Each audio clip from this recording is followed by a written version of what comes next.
Hi friends, welcome to our channel. Satyabhama serial next ఎపిసోడ్లో ఏం జరగబోతోందో ఈ వీడియోలో చూసి తెలుసుకుందాం. కన్నీటి సంద్రంలో మునిగిపోయిన సత్య అసలేం జరిగింది అని తెలుసుకోవడానికి ఈ వీడియోని స్కిప్ చేయకుండా ఎండ్ వరకు చూసేయండి. సత్య తన పుట్టింట్లో ఉండి వాళ్ళందరి కోసం వంటని చేస్తుంది. వంట చేసి డైనింగ్ టేబుల్ మీద మొత్తం సర్ది వాళ్ళ నాన్నని పిలుస్తుంది. అప్పుడు విశ్వనాథ్, అమ్మ సత్య, నాకిప్పుడు ఆకలిగా లేదమ్మా అని అంటాడు.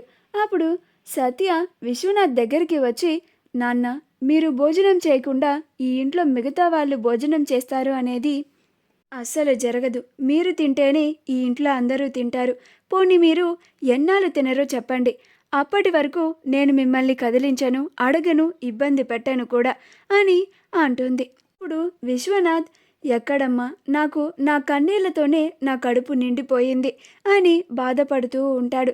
అప్పుడు సత్య, సరే నాన్న, నేను కూడా ఏమీ తినకుండా అలానే మౌనంగా కూర్చొని బాధపడుతూ ఉంటాను అని వెళ్ళి డైనింగ్ టేబుల్ దగ్గర కూర్చుంటుంది.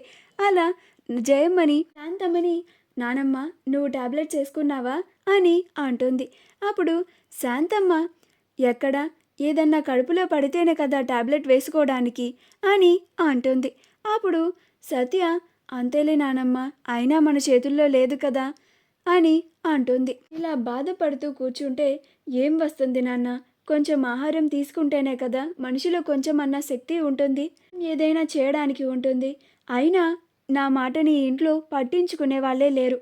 అమ్మ, నేను ఇంకా మా ఇంటికి వెళ్తాను అని అంటుంది.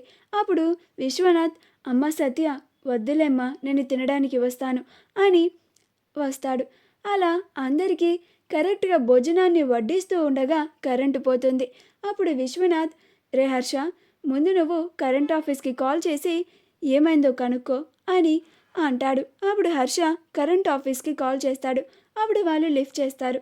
ఇలా రోడ్ నెంబర్ 2లో హౌస్ నెంబర్ 4కి కరెంట్ కట్ చేశారు, ఏంటి ప్రాబ్లం అని అంటారు. అప్పుడు అతను, 2 లక్షలు మీరు బిల్ బ్యాలెన్స్ ఉందంట, అందుకని కట్ చేయమంటే కట్ చేశాను అని అంటాడు. అప్పుడు హర్ష, అదేంటండి, మేము ప్రతి నెల కరెంటు బిల్ కడుతున్నాం కదా, 2 లక్షల బ్యాలెన్స్ ఉండడం ఏమిటి అని క్వశ్చన్ చేస్తాడు హర్ష. అప్పుడు అతను, నేను జస్ట్ లైన్ మ్యాన్నే అండి, నాకు చెప్పిన పనిని నేను చేశానంతే, రేపు మార్నింగ్ వచ్చి ఆఫీస్లో కనుక్కోండి అని కాల్ని కట్ చేసేస్తాడు. అప్పుడు విశ్వనాథ్ అక్కడ నుంచి వెళ్ళిపోతాడు. అలా అందరూ ఎవరికి వాళ్ళు వెళ్ళిపోయి బాధపడుతూ ఉంటారు.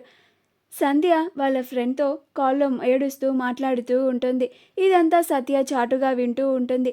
సంధ్య, నేను రేపు ఎగ్జామ్కి ఏమీ ప్రిపేర్ అవ్వలేదే, అసలు ప్రిపేర్ అవ్వడానికి నాకు సమయం కూడా దొరకలేదు. పైగా ఇప్పుడు మా ఇంట్లో కరెంటు కూడా లేదు, ఇంట్లో కూడా పరిస్థితి అంతగా బాగోలేదు, నాకు తెలిసి నేను ఈ కంప్యూటర్ కోర్స్ని ఫినిష్ చేయలేను ఏమో అని ఏడుస్తూ ఉంటుంది. సత్య ఇదంతా విని తను కూడా బాధపడుకుంటూ పక్కకి వెళుతుంది. అలా హర్ష, నందినీలు కూడా ఇద్దరు కొంచెం గొడవాడుకుంటూ ఉంటారు. అది చూసి సత్య బాధపడుతూ ఉంటుంది. నందిని, ఇదంతా ఆ మైత్రి వల్లనే, ఆ మైత్రిని నువ్వు అబ్రాడ్ పంపించడానికి చేసిన అప్పు వల్లే కదా ఈ కష్టాలన్నీ మొదలయ్యాయి మనకి, ఇక నుంచైనా నువ్వు ఆ మైత్రి గురించి ఆలోచించుడు బంద్ చేయి హర్ష అని అంటుంది. అలా వాళ్ళిద్దరూ కూడా అలా మాట్లాడుకుంటూ ఉంటే బాధపడుతూ ఉండడం చూసి సత్య బాధపడుతూ ఉంటుంది. విశ్వనాథ్ విశాలాక్షి పైన కోపడ్డం చూసి కూడా సత్య కన్నీళ్లు పెట్టుకుంటూ ఉంటుంది.